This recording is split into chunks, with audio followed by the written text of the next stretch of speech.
Assalamualaikum warahmatullahi wabarakatuh. Waalaikumsalam warahmatullahi.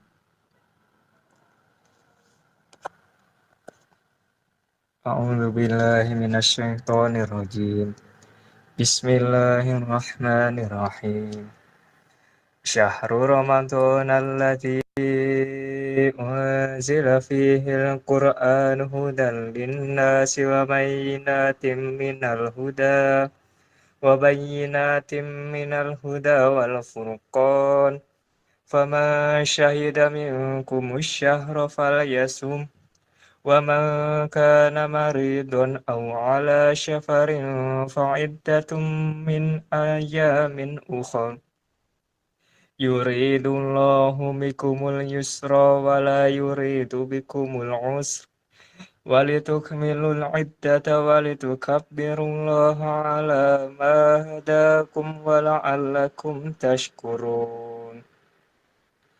وإذا سألك عبادي عني فإني قريب أجيب دعوة الداع إذا دعاني فليستجيبوا لي وليؤمنوا بي لعلهم يرشدون.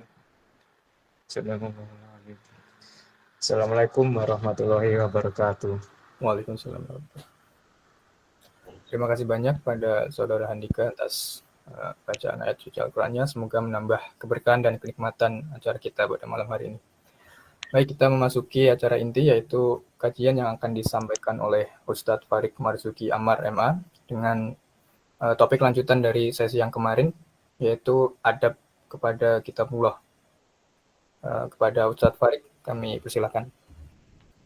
Bismillahirrahmanirrahim. Assalamualaikum warahmatullahi wabarakatuh. Alhamdulillah wa syukurillah wassalatu wassalamu ala rasulillah wa ala alihi wa sahbihi wa mawala. Allahumma fasalli wa sallim ala nabiyyina Muhammadin wa ala alihi wa sahbihi ajma'in wa ba'd. Alhamdulillah, pada malam hari ini kita dapat bersama kembali untuk mengkaji adab bersama kalamullah. Nah, ini kayaknya bisa ini.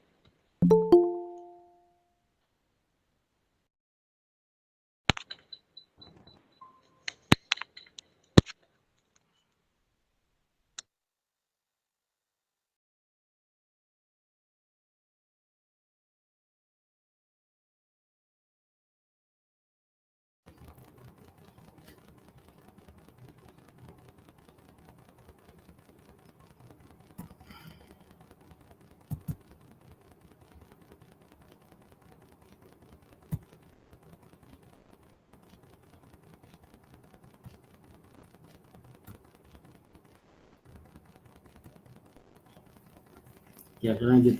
Tapi nggak bisa tampilnya. Yu'minul muslimu bi qudsiyati kalamillahi ta'ala. Seorang muslim meyakini, mengimani kesucian firman Allah Subhanahu wa taala. Wa syarafihi wa fadilatihi ala sairil kalam. Dan kemuliaannya dan keutamaannya dibandingkan di semua ucapan-ucapan. Wa annal Qur'anal karima kalamullahi alladzi la ya'tihil batilu min baini yadayhi wa la min khalfih. Dan sesungguhnya Al-Qur'an Al-Karim adalah firman Allah yang tidak ada kebatilan di dalamnya, di depannya maupun di belakangnya tidak ada sedikit pun kebatilan. Man qala bihi suddiqa. Barang siapa yang berkata dengan Al-Qur'an maka ia dipercaya. Wa man hakama bihi adalah, dan barang siapa yang berhukum dengan Al-Qur'an maka dia akan berhukum dengan adil. Wa anna ahlahu hum ahlullahi wa khasatuh. Dan sesungguhnya ahli Al-Qur'an orang-orang yang dihabiskan waktunya untuk interaksi dengan Al-Qur'an maka mereka adalah keluarga ahlullahi wa khosatuh, keluarga Allah dan orang-orang yang dipilih. Karena tidak semua bisa berinteraksi dengan Al-Quran. Kenapa kok kita sebut interaksi? Karena kita dengan Al-Quran itu, apa yang dikatakan di dalam Al-Quran, firman Allah Subhanahu wa Ta'ala itu untuk kita, untuk si pembaca, bukan untuk orang lain. Oleh karenanya, ketika panggilan wahai orang-orang yang beriman, itu isinya kalau nggak perintah ya larangan, dan itu berat. Dan perlu kita ketahui takrif dari Al-Quran. Al-Quran adalah firman Allah yang diturunkan kepada Nabi Muhammad Sallallahu Alaihi Wasallam melalui perantara malaikat Jibril yang berpahala setiap hurufnya, dan pahalanya adalah 10 kali lipat satu huruf. Ini yang kemudian berbeda dengan sairil kalam, beda dengan ucapan-ucapan yang lain. Maka ketika kita membaca sama-sama bahasa Arabnya, ketika Al-Quran harus dengan makhraj yang benar dan dengan tajwid. Beda dengan kita membaca hadis misalnya, atau membaca syair, yaitu nggak pakai ilmu tajwid, nggak pakai dengung dan lain sebagainya. Itu yang membedakan. Wal mutamassikuna bihi najihuna najuna faizun wal mu'arriduna anhu halaka khasiruna. Dan orang-orang yang berpegang teguh dengan Al-Quran, maka dia adalah orang-orang yang najun, yang akan selamat. Faizun, orang-orang yang beruntung. Dan orang yang menolak Al-Quran, maka dia akan binasa, halka. Khosirun, menjadi orang-orang yang rugi. Karena memang Al-Quran itu diturunkan oleh Allah Subhanahu wa Ta'ala untuk petunjuk dalam kehidupan kita. Kalau kita beli peralatan elektronik yang baru tentunya, pasti ada buku panduannya. Buku panduan cara mengoperasikan alat tersebut biar awet. Ya semua, tapi yang baru tapi ya. Ya begitu pula manusia. Agar tujuan manusia diciptakan itu selaras dengan apa yang diinginkan oleh Allah Subhanahu wa Ta'ala. Karena manusia diciptakan itu untuk menyembahnya dan menjadi khalifah di muka bumi, maka Allah Subhanahu wa Ta'ala tidak melepas, membiarkan begitu saja. Kan tetapi diutuslah utusan-utusan. Di setiap umat ada utusannya, dan Nabi Shallallahu Alaihi Wasallam sebagai Nabi dan Rasul terakhir. Oleh karenanya ajarannya universal, rahmatan lil alamin sampai hari kiamat. Makanya Al-Quran itu tidak hanya untuk orang Islam. Orang Islam harus mengimaninya, tapi Al-Quran itu sebenarnya petunjuk bagi semua manusia. Makanya panggilan-panggilan ya ayyuhan nas, inna khalaqnakum min dzakari wa unsa wa ja'alnakum syu'uban wa qabaila lita'arafu. Semuanya dipanggil di situ. Yang sebagai ayat pembuka di Piala Dunia ya kemarin. Dan yang kemudian banyak orang kemudian masuk Islam. Ya ayyuhan nas, karena Nabi SAW diutus untuk rahmatan, membawa rahmat bagi seluruh alam. Nah di sini. Maka barang siapa yang berpegang teguh kepada Al-Quran, maka dia akan selamat dunia dan akhirat. Dan barang siapa yang berpaling menolak Al-Quran, dia akan binasa. Kita ingat kisahnya mendiang B.J. Habibie.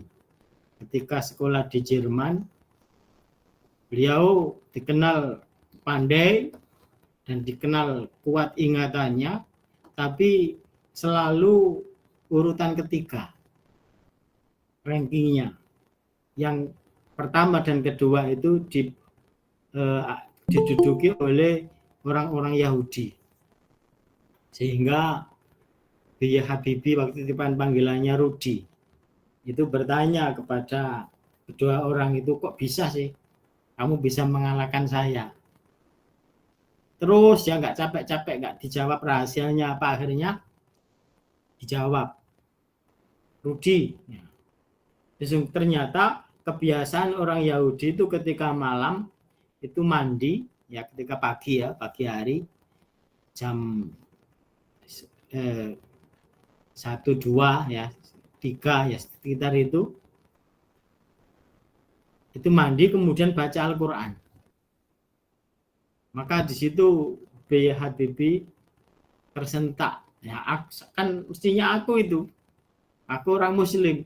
Maka itu kemudian dipraktekkan. Maka setelah itu dia yang selalu memimpin ranking pertama. Yang kemudian membuat kedua orang Yahudi itu menyesal, kenapa ditunjukkan rahasianya. Itulah Al-Quran. Barang siapa yang berpegang teguh kepadanya, maka dia akan beruntung di dunia maupun di akhirat. Makanya kita tidak melihat orang-orang yang berkecimpung dengan Al-Quran, waktunya dihabiskan dengan mengkaji Al-Quran, menghafal Al-Quran, itu menjadi orang-orang miskin, itu tidak ada. Ya. Sama lihat kalau ada. Itu kan Al-Quran. Karena Al-Quran sesuatu yang besar, ya. Malaikat Jibril itu menjadi malaikat yang paling mulia di antara para malaikat, disebut Ruhul Amin. Itu karena melalui perantara malaikat Jibril Al-Quran diturunkan. Syahrul Ramadan menjadi bulan yang paling utama karena di dalamnya ada malam Lailatul Qadar. Lailatul Qadar menjadi malam yang lebih baik daripada 1000 bulan. Di situ karena Al-Quran. Karena di dalamnya Al-Quran diturunkan. Nabi Shallallahu Alaihi Wasallam dipilih oleh Allah Subhanahu Wa Taala yang sudah dipersiapkan, yang namanya sudah tertulis di tiang-tiang arsy. Itu sudah dipersiapkan, bukan kebetulan. Menjadi khairul bashar, sebaik-baik manusia karena Al-Quran turun diwahyukan kepadanya. Nah, pertanyaannya, segitu besar Al-Quran itu, bahkan Allah mengibaratkan seandainya Al-Quran itu diturunkan di gunung, maka gunung itu menjadi pecah. Lau anzalna hadzal Qur'an ala jabalin la ra'aitahu khashi'an mutasaddian min khasyatillah. Karena takutnya kepada Allah Subhanahu wa taala. Maka Al-Quran itu enggak main-main, diperlukan manusia yang memang dipersiapkan oleh Allah dengan kekuatan yang luar biasa. Makanya harus punya kebiasaan-kebiasaan yang tidak dimiliki oleh orang lain. Misalnya Nabi SAW diperintahkan, ya ayyuhal muzammil qumil laila illa qalila nisfahu awingkus minhu qalila auzid alaihi warattilil qur'ana tartila. Inna sanulki alaika qaulan tsaqila. Nabi SAW, wahai orang yang berselimut, bangun.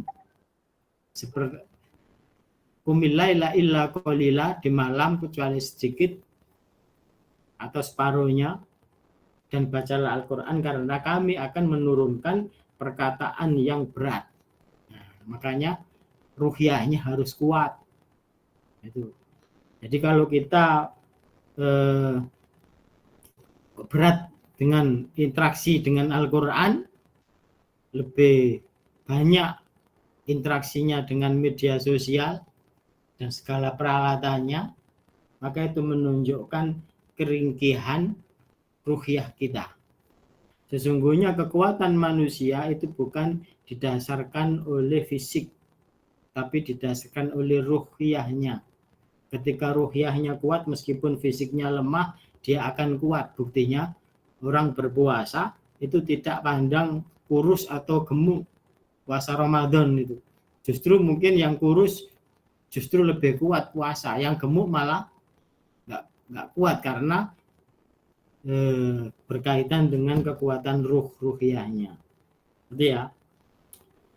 Nah, pertanyaannya tadi yang kalau sebegitu mulia Al-Quran, dan Al-Quran itu kan disebut juga ruh, dan kita manusia itu terdiri dari ruh dan jasad, ada unsur langit, ada unsur bumi, dan ruhiyah kita itu akan menjadi kuat ketika bergandengan dengan ruh, dengan Al-Quran. Kalau dada kita isinya adalah Al-Quran, maka kita bayangkan itulah cahaya Allah Subhanahu wa ta'ala. Nah, wa yazidu fi imanil muslim bi adamati kitabillahi jalla jalaluh. Wa yazidu fi iman, dan akan menambah keimanan seorang muslim dengan keagungan Al-Quran. Kalau kita lihat di YouTube ya, orang-orang yang masuk Islam, para ilmuwan, yaitu justru ketika Al-Quran ini menjelaskan ilmu pengetahuan yang diteliti, yang dapat hasilnya baru-baru saja, dan ini sudah diturunkan, sudah diucapkan oleh Nabi Shallallahu Alaihi Wasallam 1400 tahun yang lalu. Kemudian mereka berkesimpulan ini nggak mungkin Muhammad memahami seperti ini, seperti perkembangan janin dalam perut, seperti marojal bahroini yaltaqiyan, Nabi tidak pernah ke laut ya. Di antara dua laut itu ada yang airnya berbeda dan mereka nggak campur ya. Terus banyak sekali tentang kejadian langit, kejadian bumi. Samawati wal ardo, langit dan bumi itu asalnya adalah bersatu, kemudian dipecah ya, dipisah oleh Allah Subhanahu wa taala. Kemudian Allah menjelaskan bahwa dulu asalnya bulan itu juga bersinar seperti matahari. Kemudian Allah matikan bulan sinarnya itu dan tinggal matahari agar manusia bisa mendapati siang dan malam. Dan itu penelitian baru-baru saja, dan ini Nabi sudah menjelaskan dahulu kala. Nah, inilah adomatul kitab. Orang-orang yang mencari, meneliti untuk mencari kesalahan Al-Quran, justru ia akan menjadi mu'alaf gitu. Karena dia tidak menemukan kesalahan. Itulah mukjizat, mukjiz ya.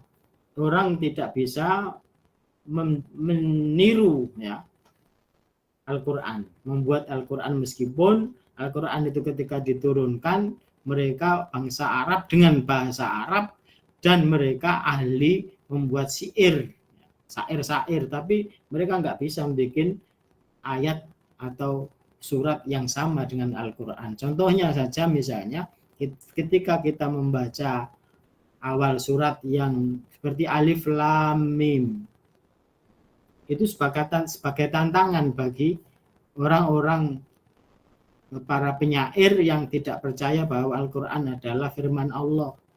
Tantangannya bagaimana? Padahal alif dan lam dan mim itu kan huruf hijaiyah, huruf yang biasa mereka gunakan, tapi kenapa mereka nggak bisa bikin seperti itu? Kalau kita lihat setiap ayat yang didahului oleh huruf mutakotik ya, huruf seperti itu setelah itu pasti membicarakan tentang Al-Quran. Contoh, Alif Lam Mim, Dalikal Kitab La Raiba Fihi. Yasin, apa lanjutannya? Wal Quran. Toha ma anzalna alaikal Qur'ana litashqa, dan seterusnya.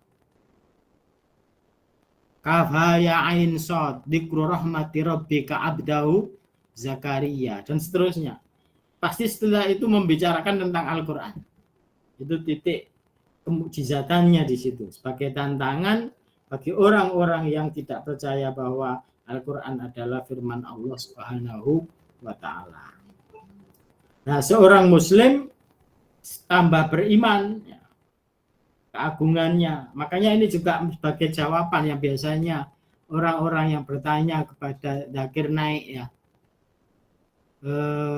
Apa buktinya kalau Islam itu benar? Apa buktinya kalau Al-Quran itu firman Allah? Maka jawabannya, waktu yang menguji. Apakah pernah ada ilmu pengetahuan yang bertentangan dengan Al-Quran? Ya, jawabannya tidak ada. Justru ada hal-hal yang disebutkan dalam Al-Quran yang itu belum terungkap oleh pengetahuan manusia. Itu. Saya ambilkan contoh ketika ditemukan jasad Fir'aun di laut. Ya. Memang biasanya Fir'aun itu raja-raja Mesir itu sejak dahulu kala kalau mati di mumi. Nah ini ketika ditemukan itu beda dengan mumi-mumi Fir'aun yang lain. Maka mereka kemudian berkesimpulan itu adalah Ramses II. Karena tangannya megar dan itu karena yang satu megang tali kuda, satunya megang pedang. Gitu ya. Dan kemudian ada karam-karam di sana. Dan itu ada ahli forensik dari Jerman kalau nggak salah, Maurice Bucke ya. Itu yang kemudian Nasrani. Akhirnya dia karena punya kesimpulan itu ternyata di Bible itu nggak dijelaskan. Yang dijelaskan hanya tenggelam gitu saja. Terus kemana setelah itu tidak dijelaskan. Dan itu adanya di Al-Quran. Maka ketika ia dijelaskan oleh seorang Muslim, ya, jangan hati-hati kamu mengungkapkan kesimpulan hasil analisamu, karena kami orang-orang Islam sudah tahu sejak dahulu kala lewat wahyu yang disampaikan kepada Muhammad SAW 1400 tahun yang lalu. Maka kalau kamu salah nanti diketawai oleh orang Islam. Ya itu kemudian ada apa di Al-Quran, yaitu al-yauma nunajjika bibadanika liyakuna liman khalfaka ayah. Dan pada itu yang tidak ada di kitab-kitab sebelumnya. Dan pada hari di mana kami selamatkan jasadmu agar kamu menjadi ayat, menjadi tanda-tanda, ya, menjadi pelajaran bagi orang-orang yang datang setelahmu. Itu disebutkan dalam Al-Quran. Makanya kemudian membuat si Maurice Bucke itu membuat dia masuk Islam. Itu menambah adomah ya, karena nggak mungkin itu Muhammad bisa berbicara seperti itu, nggak pernah ketemu Fir'aun ya. Pasti ini diberitahu oleh pencipta ya, Allah Subhanahu wa Ta'ala. Itu yang kemudian banyak membuat para ilmuwan-ilmuwan itu masuk Islam seperti itu. Contohnya wasarafihi ma warata fi fadlihi anil munazzali alaihi wal muhabihi ilaihi suhwatil khuluqi sayyidina Muhammad sallallahu alaihi wasallam. Nah, yang menambah keagungan ini adalah ketika Al-Quran itu diturunkan oleh malaikat Jibril, sebaik-baik malaikat, paling mulia para malaikat, diturunkan kepada Muhammad sallallahu alaihi wasallam yang dikenal dengan akhlaknya yang mulia. Bahkan itu dikenal oleh tidak hanya teman-temannya, sahabatnya, tapi musuhnya. Mereka membuktikan bahwa Muhammad itu shadiqun masduq, orang yang jujur dan kata-katanya dapat dipegang, dapat dipercaya. Sallallahu alaihi wasallam. Fi misli qawlihi, seperti firman Allah Subhanahu wa taala, Iqra'ul ini fi misli qawlihi sallallahu alaihi wasallam, seperti sabda Nabi sallallahu alaihi wasallam, Iqra'ul Qur'an fa innahu yaji'u yaumal qiyamati syafi'an li sahibih. Bacalah Al-Qur'an, sesungguhnya akan datang pada hari kiamat apa yang kamu baca itu memberi syafaat kepada pemiliknya. Dalam hadis lain diceritakan ketika manusia itu meninggal, ya, manusia meninggal, di saat keluarganya sibuk mengatur jenazah ini, di situ ada yang menemaninya. Yang menemani itu bisa amalan yang jelek atau amalan baik ya, termasuk Al-Quran. Apa yang kita baca itu kemudian menjadi sosok ya, digambarkan seperti manusia yang cakep ya, baunya wangi, menunggu itu, dan dia tidak akan pernah berpisah sampai nanti ketika dimasukkan liang lahat ya, ditinggal oleh keluarganya, dia ditanya oleh kedua malaikat Mungkar dan Nakir, ini akan terus menjaganya, itu syafi'an li ashabi. Jadi apa yang kita baca itu akan memberikan syafaat pada pemiliknya.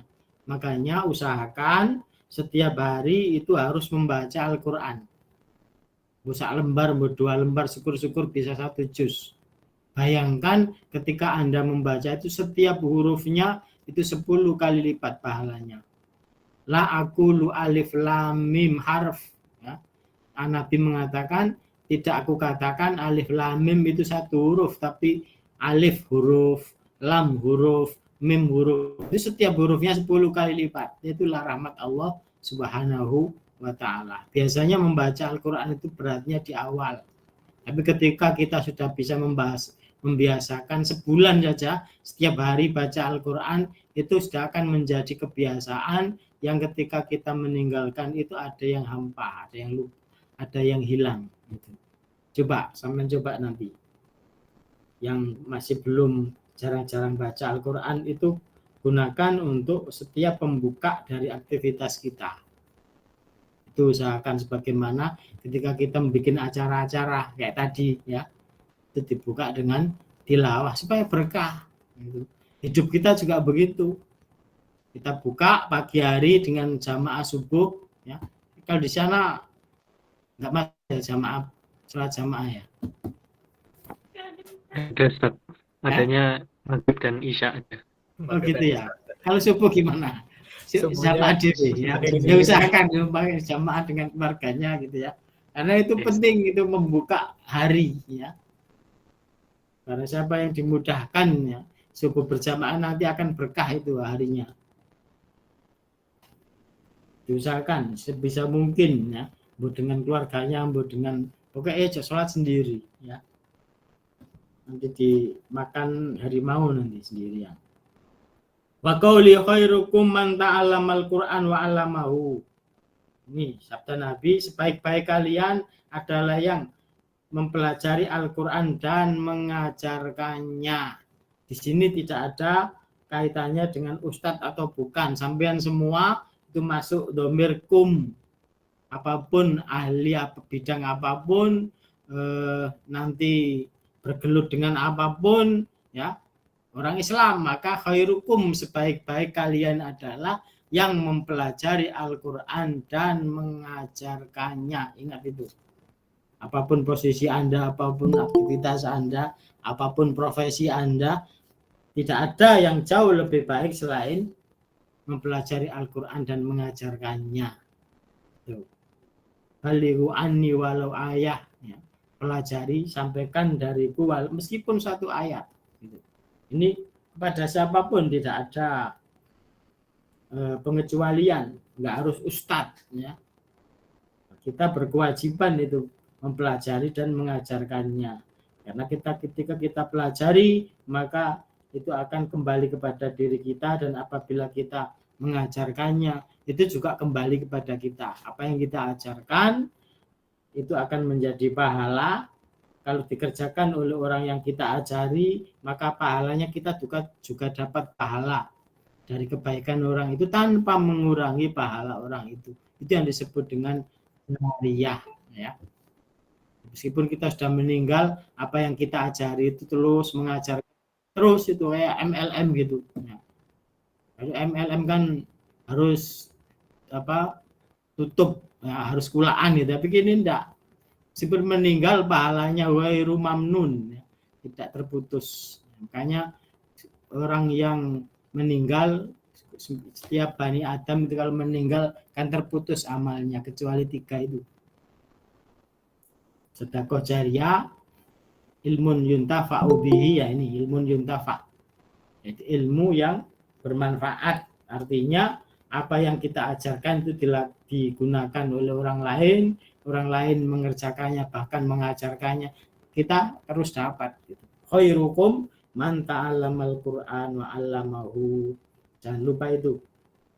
Makanya sekarang di sekolah-sekolah itu, di ilmu apapun itu harus digandengkan dengan Al-Quran itu, apalagi seperti biologi dan sebagainya. Karena tidak mungkin terpisah ilmu pengetahuan dengan Al-Quran gitu. Wa qaulihi alaihi salatu wassalam, ahlul Qur'ani ahlullahi wa khassatuh. Ya, ahli Quran, orang yang berinteraksi dengan Al-Quran itu adalah keluarganya Allah. Ada keluarga Quran itu keluarganya Allah, dan khassatuh, orang yang dipilih. Makanya Nabi juga bersabda, alladzi yaqra'ul Qur'an wa huwa mahir wa huwa ma'asafaratil kiramil bararah. Orang yang membaca Al-Qur'an dan dia mahir bacanya, maka ia nanti bersama para malaikat. Dan barang siapa yang gradul-gradul ya tak bahwa lahu ajron, maka dia mendapat 2 pahala. Itu meskipun produk berat bacanya, mungkin pelat-pelat gitu ya, terus dapat semangatnya, itu pahala membaca dan pahala semangat, kan sing elek pokoknya gitu. Kemudian ada lagi ayat mahir bil Quran, orang yang bacanya bagus itu bukan al mu'min alladzi yaqra'ul Quran, orang mukmin yang membaca Al-Quran, kama salil utrujah. Perumpamaan mukmin yang baca Al-Quran itu seperti utrujah. Utrujah itu seperti jeruk yang besar itu ya, seperti jeruk Bali yang banyak di Madiun itu ya. Itu tapi enggak jeruk, itu rasanya kata Nabi baunya harum dan rasanya enak. Nanti saya mencari utrujah, ono enggak ada Taiwan. Nah, mukmin yang tidak membaca Al-Quran itu seperti kurma, rasanya manis tapi tidak ada baunya. Kurma ada baunya enggak? Tapi manis kan? Nah itu mukmin tapi sama kepengen seperti kurma ya, itu enggak usah baca Quran ya. Tapi apa manis bener ya? Orang enggak manis ya. Itu. Dan orang fasik yang membaca Al-Quran itu seperti handolah, seperti royhana, orang musyrik ya, munafik, bukan orang fasik, bukan musyrik, fasik atau munafik yang membaca Al-Quran itu seperti royhana. Royhana itu bunga yang baunya wangi tapi rasanya pahit gitu. Fasik atau munafik yang tidak membaca Al-Quran seperti handolah. Handolah itu baunya busuk dan rasanya pahit. Kayak pare bosok mungkin ya. Itu. Sudah busuk, pahit pisan. Atau sudah pahit, busuk pisan. Baunya. Itu. Nabi SAW juga bersabda, innal quluba tasta'u kama yasta'ul hadid. Faqila ya Rasulullah wa ma jala'uha, faqala tilawatul Quran wa dzikrul maut. Hati itu bisa pecah, bisa patah, makanya ada patah hati kan. Nah, pernah enggak patah hati? Hatinya patah ya. Hati itu bisa patah seperti besi. Besi yang seperti tidak bisa patah-patah ternyata banyak itu. Truk-truk besar yang aslinya patah ya, padahal besar itu ya, patah. Nah, hati juga begitu, bisa patah karena hati itu Al-Quran menyebutkan bisa lebih keras daripada batu. Wa inna minal hijarati lama yatafajjaru minhul anhar. Sekeras-keras batu padas itu bisa mengeluarkan air. Kalau di daerah seperti di Ngawi ya, dan kalau bikin sumur itu kan batu padas. tapi airnya jernih. Tapi hati kalau sudah keras, itu lebih keras daripada batu itu. Tapi bisa patah. Maka para sahabat bertanya, terus obatnya apa ya Rasulullah? Obatnya adalah membaca Al-Quran dan senantiasa mengingat kematian. Dzikrul maut. Nabi mengatakan, aksiru dzikra hadhimil ladzat. Perbanyaklah kalian dengan mengingat penghancur kenikmatan. Apa itu? Kematian. Maka orang itu kalau beribadah ingatlah kematian. Karena Nabi merintahkan ibadahlah kamu ketika sholat misalnya, bayangkan kamu besok itu mati. Maka kalau orang-orang yang akan divonis mati itu rata-rata mereka khusyuk sholatnya, gak ada yang ketawa-ketawa gitu ya. Karena besok jamnya sudah ditentukan dieksekusi ya. Jadi langsung menjadi orang yang bahkan dulu yang di Madiun, orang Madiun itu bos narkoba itu langsung jadi solih itu. Karena sudah waktu pencabutan nyawanya sudah ditentukan. Nah, itu. Makanya ya kalau mencari dunia, bayangkan kamu hidup panjang, tapi ketika ibadah bayangkan kamu akan mati besok. Nah, gitu.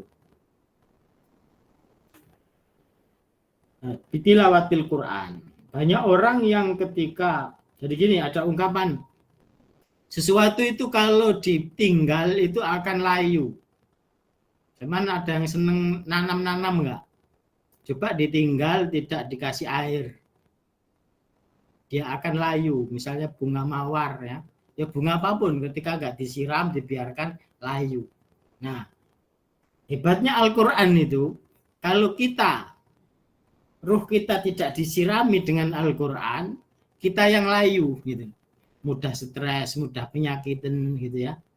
Seperti itu. Mudah gelisah. Itu karena tidak ada obat fil qulub ya. Makanya tadi saya sebutkan di awal, kalau dada kita isinya adalah Al-Quran ya, maka kita akan menjadi orang yang kuat. Seperti yang dilakukan B.Y. Habibie tadi, Rudi tadi ya. Wa qad jaa'a marratan ila Rasulillah sallallahu alaihi wasallam ahadun usumihi al-alidda yaqulu ya Muhammad iqra alayyal Qur'an fayaqra'u alaihi salatu wassalam. Pernah datang musuh ya, yang memusuhi Nabi Muhammad sallallahu alaihi wasallam. Ternyata orang-orang kafir itu yang menentang Nabi SAW, itu mereka juga rindu itu dengan bacaan Al-Quran. Gitu. Meskipun pernah mereka itu sepakat, pokoknya jangan mendengar ucapan Muhammad pokoknya. Tapi ternyata mereka dengan sembunyi-sembunyi itu dengan tanpa diketahui, ya, ia mengendap-endap untuk mendengarkan bacaan Muhammad SAW. Sampai kemudian di situ ketemu, loh kamu kok di sini ya gitu dengan kawannya. Ternyata sama ya. Jadi hati manusia itu juga kepingin itu mendengar. Terbukti apa? Ya kalimat-kalimat thayyibah yang sekarang di masjid di Qatar itu ya. Para supporter ternyata mereka antusias dan senang masuk masjid mendengarkan azan, nah gitu kan, itu karena beda rasanya di dalam, itu karena ruhnya yang membutuhkan, ada ketentraman. Mungkin ketentraman itu tidak bisa disampaikan, diungkapkan dengan kata-kata ya. Biasanya ungkapannya adalah dengan air mata gitu. Kemudian Nabi membacakan, ini yang dibacakan, innallaha ya'muru bil adli wal ihsani wa ita'idil qurba wa yanha 'anil fahsya wal munkari wal baghi. Sesungguhnya Allah memerintahkan keadilan, berbuat adil, wal ihsan, berbuat baik kepada siapapun, kepada apapun, wa ita idil kurba, dan memberikan bantuan kepada keluarga dekat, wa yanha anil fahsya, dan melarang fahisyah wal mungkari wal baghi. Apa bedanya itu? Kalau fahsya itu keji. Biasanya kekejian itu dilakukan oleh manusia tidak terang-terangan.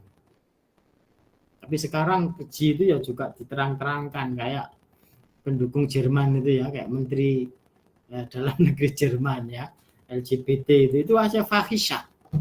Beda dengan mungkar. Lalu makanya biasanya kalau fahisyah itu justru disuruh merahasiakan. Makanya kenapa perzinahan itu untuk mengungkapkannya itu diberi syarat yang memang berat. Harus mendatangkan 4 saksi. Semuanya kesaksiannya sama. Kalau sampai berbeda, justru 4 orang itu akan dicambuk 80 kali. Supaya fahisyah itu enggak muncul. Tapi sekarang justru dipamerkan. Gitu. Ini yang ada berapa pasang itu yang akhirnya karena mereka gancet ya, dia akhirnya ulama yang karena kedokteran nggak sanggup, akhirnya ulama akhirnya mereka tanya masuk Islam. Ya, semoga aja istiqomah. Biasanya itu mereka kelainan-kelainan itu ada unsur setan juga. Biasanya kalau di ruqyah ya hilang gitu. Ada setannya memang. Nih ya. Kemudian itu fahsya. Makanya Nabi kan idaro aminkum mungkar ya. Kalau kamu melihat kemungkaran, kalau kemungkaran biasanya nampak. Ada perjudian, ada ya pokoknya judi dengan bentuk-bentuknya. Apa itu main kartu, apa itu pakai burung dara, apa jago, seperti itu mungkar, biasanya kelihatan. Maka fal yughayyiru biyadi fa illam yastati fa bi lisani fa illam yastati fa bi qalbi, karena nampak muncul gitu. Tapi sekarang itu fahisyah juga dimunculkan ya di zaman yang sudah akhir. Wal baghi al-bugha ya, melawan baghi itu berbuat dosa dengan melawan hukum ya, atau melawan pemerintah, itu masuk baghi. Buat al-ayah walam yafruh Rasulullah sallallahu alaihi wasallam min tilawatiha hatta yutalibul khasmu al-alatu bi i'adatiha madhushan bi jalali lafdiha.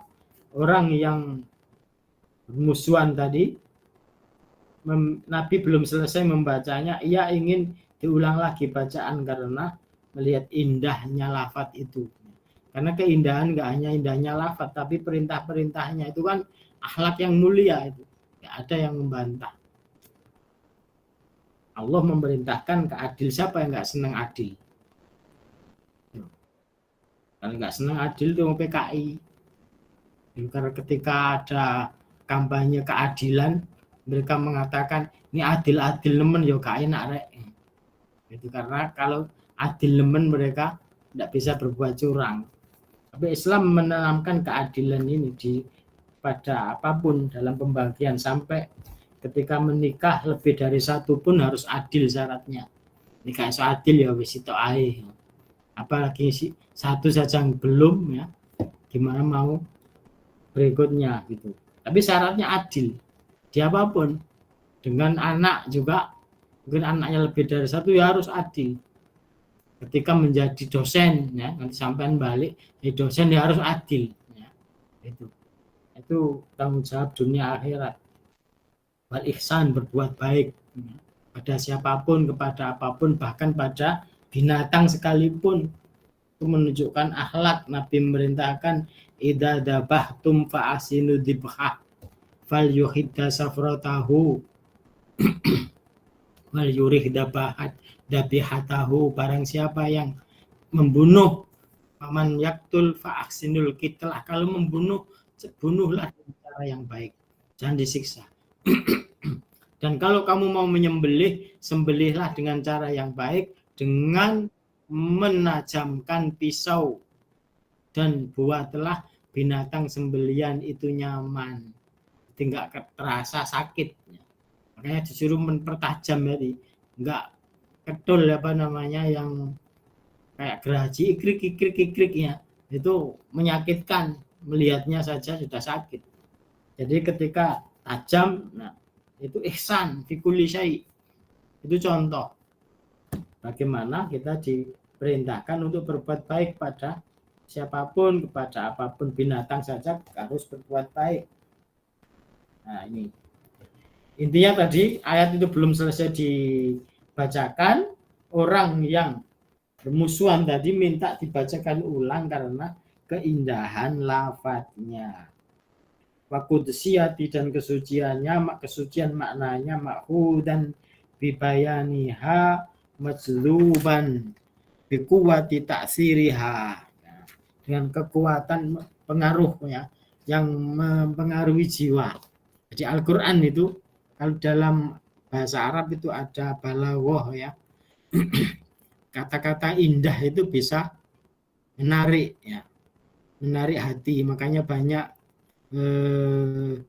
kalau perempuan itu kan mikirnya pakai perasaan, makanya sering kali kena prank dengan kata-kata gombal ya gitu ya.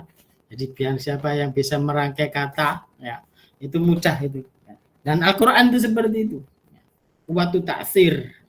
Jadi tidak hanya, bahkan buktinya ya, meskipun nggak paham maknanya, ketika yang mendengarkan dengan khusyuk seorang imam yang nangis, dia nangis kan, padahal nggak paham maknanya. Itu teman pernah nggak begitu ya, nggak paham maknanya, mungkin karena perasaan emosional ikut-ikutan nangis ya, bisa juga seperti itu. Kok saya nggak bisa nangis? Biasanya kalau nggak bisa nangis itu hatinya keras. Itu ukurannya itu. Biasanya kalau hatinya keras, orang itu akan bahasa Jawanya itu mentoloan, mentolo itu. Bahasa Indonesianya tegaan ya, tega. Jadi orang yang tega itu ya, itu orang hatinya keras. Mungkin dia nggak pernah nangis dalam hidupnya. Jadi bos tega ya, mempekerjakan pekerjaannya tanpa dibayar, melampaui batas, itu hati-hati yang keras itu. Bukti kalau orang itu hatinya lembut, itu mudah terenyuh ya, mudah meneteskan air mata. Nah, itu air mata buaya tadi ya. Wa takriri syahadatihi bi qudsiyati kalamillahi ta'ala wa adamatihi itqala bil harfil wahid. Dan dia mengakui yang menjadi saksi kesucian kalamullah. Ini sampai jam berapa? Kurang lebih 5 menit lagi Ustaz. 5 menit lagi. Ya, ini nggak mungkin bisa selesai Al-Quran nih. Ya, nanti kita ada sesi selanjutnya Ustaz. Nah, terus sedikit ini dia mengungkapkan yang satu huruf, waillahi innalahu lahalawah. Demi Allah itu adalah halawah. Halawah itu kenikmatan. Wa inna alaihi latolawah wa inna aslafahu asfalahu lamurokun wa inna a'lahu lamusmirun wa ma yakulu hada basyara. Sungguh apa yang dibacakan tadi adalah suatu yang indah untuk diresapi. Di atasnya adalah keagungan, di bawahnya itu dan di atasnya adalah sesuatu yang berbuah ya, ada buahnya, bawahnya adalah kokoh, wama yaqulu hadza basar, dan pasti ini tidak diucapkan oleh manusia. Ini bukan ucapan manusia seperti ini, itu kesaksian orang yang mendengar pertama kali mendengar Al-Quran. Walihada, seperti Umar bin Khattab ketika kalau sama melihat kisahnya, karena keluar rumah mau membunuh Muhammad SAW, terus di tengah jalan ditegur, ngapain kamu membunuh Muhammad, cari masalah. Itulah adikmu sudah mengikuti agamanya Muhammad. Akhirnya ia berbalik menuju rumah adiknya. Terus di sana ia mendengar adiknya belajar membaca Al-Quran. Langsung ketika masuk, Umar lembaran itu disimpan. Lalu kemudian singkat cerita karena adik iparnya itu ditampar, kemudian ditahan oleh adik perempuannya Umar bin Khattab, kemudian kena pipinya berdarah, langsung kemudian ia mengatakan dengan jujur bahwa mereka sudah beriman kepada Muhammad. Lalu Umar melihat ada gulungan kulitnya, terus mau diambil, suruh mandi dulu, mandi kemudian dilihat, terus kemudian dibaca. Toha ma anzalna alaikal qur'ana litasqa illa tadhkiratan liman yakhsha tanzilam mimman, dan seterusnya ya. Intinya kemudian Umar mengatakan ini bukan ucapan manusia, ini bukan ucapan langsung. Kemudian ia minta diantarkan kepada Muhammad sallallahu alaihi wasallam untuk mengiklankan ya bahwa dia masuk Islam, untuk bersyahadat. Mungkin sampai di sini dulu. Ya, terima kasih banyak Ustadz Jazakallahu khair atas materinya. Setelah sesi ini ada tanya jawab, jadi rekan-rekan yang mungkin ingin bertanya bisa open mic atau mungkin bisa lewat chat box. Oke, kami persilahkan. Sambil menunggu mungkin saya ingin bertanya Ustadz. Ya, silakan. Terkait apa tadi, Al-Quran itu kan secara detail bisa menjelaskan apapun yang ada sekarang di dunia, contoh seperti proses penciptaan alam semesta tadi. Yang mana lewat situ kan banyak juga orang-orang saintis itu menjadi muslim itu kan Ustaz. Nah, saya itu sebenarnya juga suka gemar dengan hal-hal seperti itu tentang astronomi dan penciptaan kayak gitu. Semakin penasaran itu justru malah saya larinya ke buku-buku yang kayak gitu Ustaz, buku-buku saintis gitu, kayak yang tentang astronomi dan lain sebagainya, bukan ke Al-Quran. Nah, itu apakah saya udah lepas dari hidayah Al-Quran ya Ustaz? Gimana? Ya, karena belum tahu saja kan. Iya. Kalau Al-Quran kan sebenarnya ada itu kitab-kitab, tapi nggak tahu saya terjemah apa kayaknya. Nggak apa-apa. Jadi nanti saya baca di sana hasil-hasil jurnal penelitian. Nanti ketika ketemu Al-Quran tambah meyakinkan, oh bener ya ternyata Al-Quran ini. Ya. Dengan itu saya pakai bahasa Arab, biasanya ada Dr. Muhammad Daim dari Mesir, yaitu dia menjelaskan di YouTube-nya tentang setiap hari, judulnya itu Ulayau Mukjizat. Setiap hari ada mukjizat. Nah, dia seringkali mendapatkan artikel-artikel dari jurnal yang kemudian dicarikan kesesuaiannya dengan Al-Quran. Dia terkenal dengan tafsir Raqmi. Jadi menjelaskan apa yang terjadi itu dengan bilangan Al-Quran, dengan nomor ayat, dengan nomor seperti. Ternyata itu contoh yang mencontohkan misalnya begini. Inna mathala Isa indallahi kamathali Adam. Nah, itu ketika dihitung setiap hurufnya, inna mathala Isa indallahi ya. Inna mathala Isa itu sama jumlah hurufnya kamasali Adam, itu sama. Begitu detailnya. Jadi dia punya YouTube-nya itu, sama cari ada Daim, lupa namanya. Nanti kalau tak kasih nomornya ke Ani. Ini pakai bahasa Arab dia. Ya seringkali begitu. Jadi dia hasil penelitian, kayak misalnya di Amerika ada penelitian tentang ketika manusia itu sakaratul maut ya. Itu ternyata ketika kan di sana kan biasa seperti itu, di sarafnya bagian indera penglihatan, bagian pendengaran, bagian dzakirah pengingat itu dipasang chip gitu. Nah, ternyata hasilnya luar biasa. Ternyata orang itu ketika mati justru lebih melihat, lebih mendengar, dan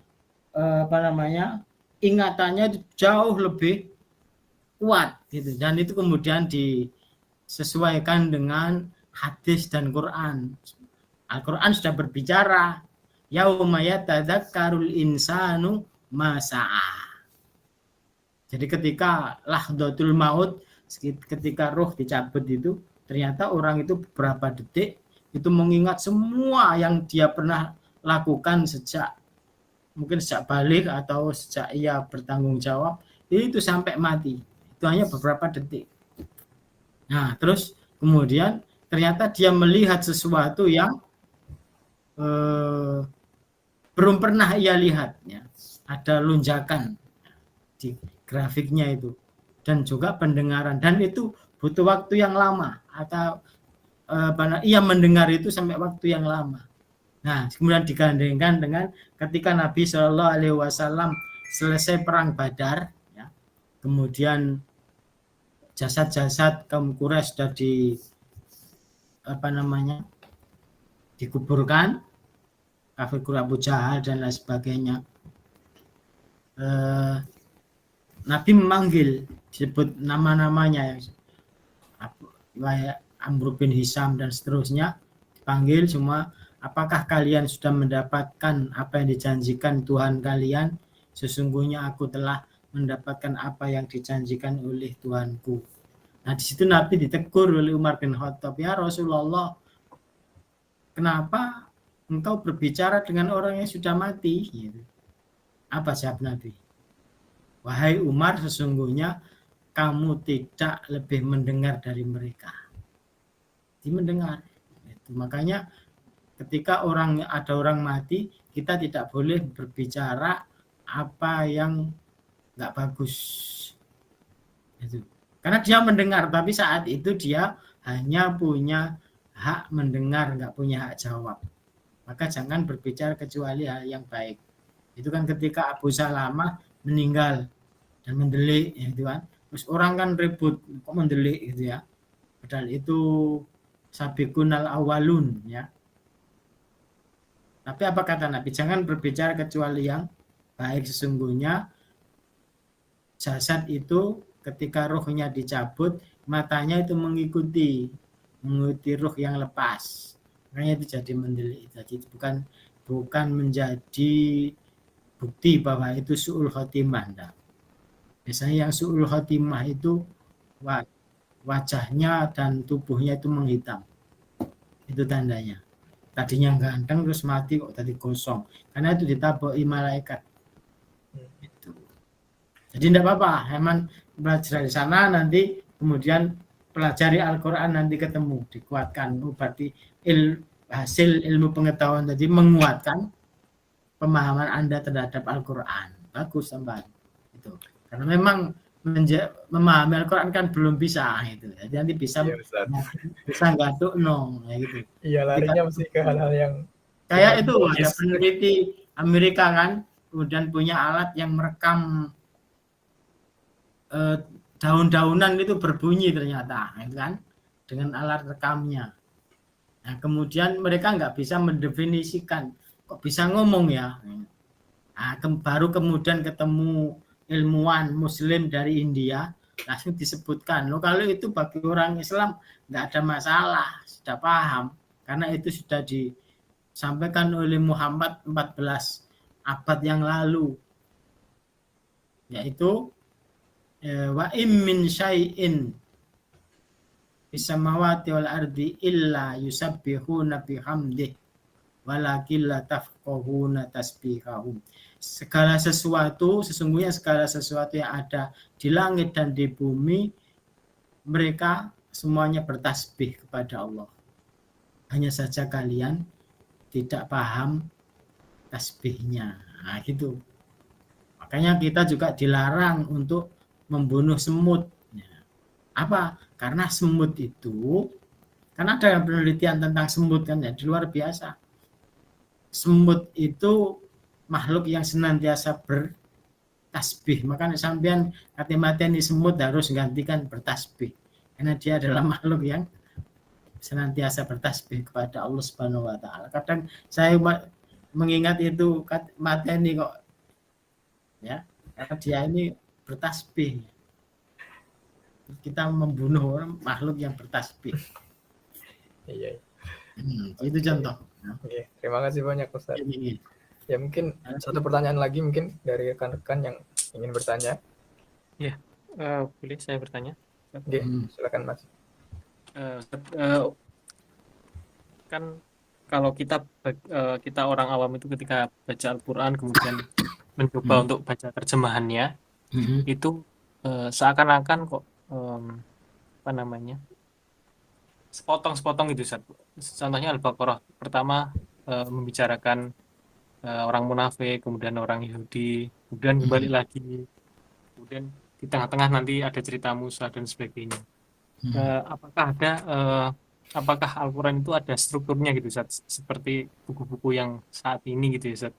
Ada pendahuluan, kemudian ada intinya, terus atau ada istilahnya Ustadz tadi sebutkan bahwa yang awal-awalnya huruf kayak seperti alif lam mim dan sebagainya itu biasanya membicarakan Al-Quran dan sebagainya. Apakah sebenarnya Al-Quran itu sudah ada tersusun gitu Ustaz? Maksudnya cara kita membacanya tuh bisa dipahami gitu. Karena kita kan orang awam, kita baca pasti terjemahannya itu kok ini kok berhenti di sini padahal ceritanya baru bagus-bagusnya gitu. Jadi gini, karena Al-Quran itu diturunkan kan bertahap ya, selama 23 tahun. 13 tahun di Mekah, 10 tahun di Madinah. Dan tentu turunnya kan nggak urut.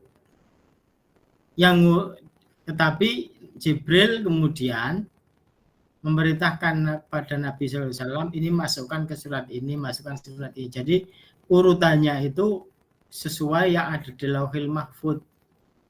Nabi SAW tidak punya hak untuk otak-atik itu, hanya makanya kenapa di zaman Nabi itu ketika beliau masih hidup Al-Quran belum dibukukan,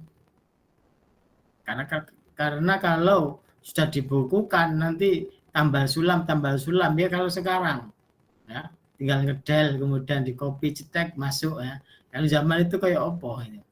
Makanya kenapa pada saat itu jadi itu tauqifi ya, sesuai dengan arahan malaikat Jibril, begitulah Al-Quran di Lauhil Mahfuz.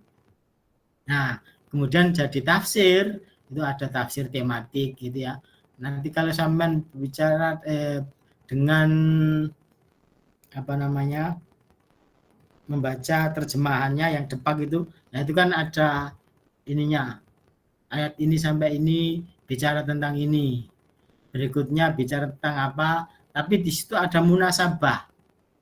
Karena Al-Quran itu kan kadang turunnya sebagai jawaban kan, jawaban atas pertanyaan kepada Nabi SAW. Misalnya habis bicara apa, kemudian ada yas'alunaka anil anfal. Habis bicara apa, kemudian ada yas'alunaka anil mahid, dan seterusnya. Kadang antara surat yang satu dengan surat berikutnya itu ada munasabah. Teman kalau baca di terjemahnya biasanya itu ada di situ hubungan antara akhir surat ini atau surat ini dengan surat sesudahnya, misalnya Al-Anfal dengan Taubah, itu ada itu namanya munasabah, saling berkaitan gitu. Ya ada strukturnya begitu memang. Jadi itu bukan hasil ijtihad. Misalnya contoh, kenapa di Taubah itu tidak ada basmalahnya, nah itu kan. Tapi jumlah basmalah di Al-Quran sama jumlahnya dengan jumlah surat. Nah, karena basmalah yang di At-Taubah itu dipindah ya, ditukar dengan suratnya Nabi Sulaiman. Di surat An-Naml bismillahnya 2 ya. Innahu min Sulaiman wa innahu bismillahirrahmanirrahim. Nah, disitulah mukjizatnya itu ya. Ada bismillah di tengah-tengah surat. Nah itu. Yaitu isinya suratnya Nabi Sulaiman. Itu ya. Oke, terima kasih.